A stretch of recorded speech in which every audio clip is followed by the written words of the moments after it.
স্বরূপনগরে বিজেপির সিএএ সহায়তা ক্যাম্প ঘিরে বিতর্ক।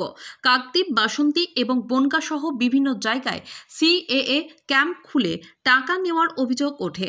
আর এবার উত্তর 24 পরগনার বসিরহাট মহকুমার স্বরূপনগরে বাংলাদেশি শরণার্থীদের নাগরিকত্ব পাইয়ে দিতে বিজেপির তরফে সিএএ সহায়তা ক্যাম্প করা হয়েছে। আর সেখানেই বিতর্ক। এই সিএএ ক্যাম্পের ব্যানারে বড় বড় করে বিজেপির নেতাদের লিখতে হয়েছে বিনামূল্যে এই ক্যাম্প। আর এই ব্যানার ঘিরে শুরু রাজনৈতিক চর্চা। বিজেপির দিকেই আঙুল তুলেছে তৃণমূল ও সিপিএম। স্বরূপনগরে বিজেপির এই সিএএ ক্যাম্পকে টাকা তোলার ক্যাম্প বলে কটাক্ষ করেছে সিপিএম ও তৃণমূল। এই ক্যাম্পে আবেদনকারীরা বলেন, অন্যান্য জায়গায় 700, 800, 1000, 2000 টাকা নেওয়া হচ্ছে সিএএ ক্যাম্প খুলে, কিন্তু এখানে এই ক্যাম্প থেকে কোনো টাকা নেওয়া হচ্ছে না।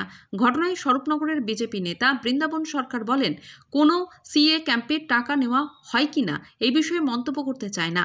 আমরা এখানে বাংলাদেশি শরণার্থীদের জন্য কোনো এজেন্সির মাধ্যমে নয়, ভারতীয় জনতা পার্টির পক্ষ থেকে আমরা সম্পূর্ণ বিনামূল্যে সিএএতে আবেদন করিয়ে দিচ্ছি। পাল্টা বিজেপিকে কড়া ভাষায় আক্রমণ করেছে তৃণমূল ও সিপিএম। স্বরূপনগরের উত্তর ব্লক তৃণমূল কংগ্রেসের সভাপতি জিয়াউর রহমান বলেন, বিজেপির বিনামূল্যের পিছনে টাকার খেলা চলছে, এটা টাকা তোলার ক্যাম্প।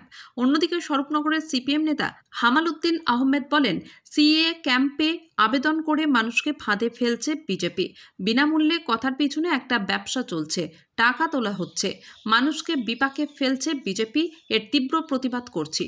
দেখুন, যারা বাংলাদেশ থেকে শরণার্থীরা এসছেন তাদের নাগরিকত্বের জন্য এখানে আমরা বিনামূল্যে তাদেরকে নাগরিকত্বের জন্য আবেদনপত্রটা আমরা এখান থেকে করিয়ে দিচ্ছি। কি ক্যাম্প হচ্ছে? সিএএ ক্যাম্প, যেটা নাগরিকত্বের জন্য সবাই আবেদন করছে, তো সেটাই এখানে আমরা সহযোগিতা করছি, করিয়ে দিচ্ছি নাগরিকত্ব একেবারে বিনামূল্যে। এই সিএএ অ্যাপ্লিকেশান যে শুধু বিজেপি করতে পারবে তার কোনো ব্যাপার নেই, স্থানীয় দোকান থেকেও করতে পারবে, অনেক সংস্থাও আছে তারাও করতে পারবে। তো অন্য জায়গায় তারা চার্জ নিচ্ছে, আমরা ভারতীয় জনতা পার্টির পক্ষ থেকে সেটা সম্পূর্ণ বিনামূল্যে করে দিয়েছি। আচ্ছা, এই বিনামূল্যে কথাটা আসছে কেন?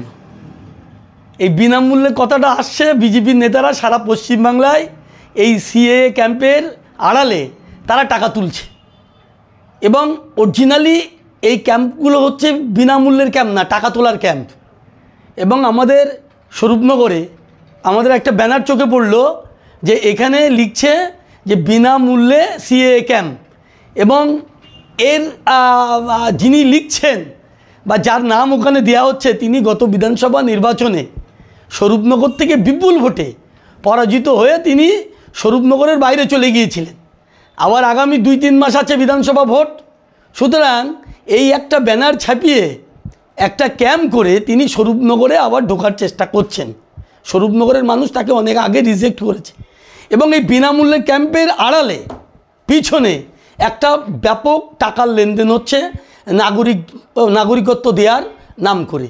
এবং আমি এটা বলবো যে এই নাগরিকত্ব দেওয়া হচ্ছে, যেটাকে সিএএ বলছে, সিএএতে আবেদন করা মানেই সে নাগরিক নয়। যে নাগরিক নয় সে গত ইলেকশানে ভোট দিল কিভাবে? তো আমরা বলবো যে বিজেপির এটা বুজরুকি, এই বুজরুকি যত বেশি করবে, যত বেশি বিজেপি চালাকি করবে, তত মানুষের কাছে ওদের স্বরূপটা উদ্ঘাটন হবে, এবং মানুষ আগামী দিনে আরও বেশি করে ওদেরকে রিজেক্ট করবে।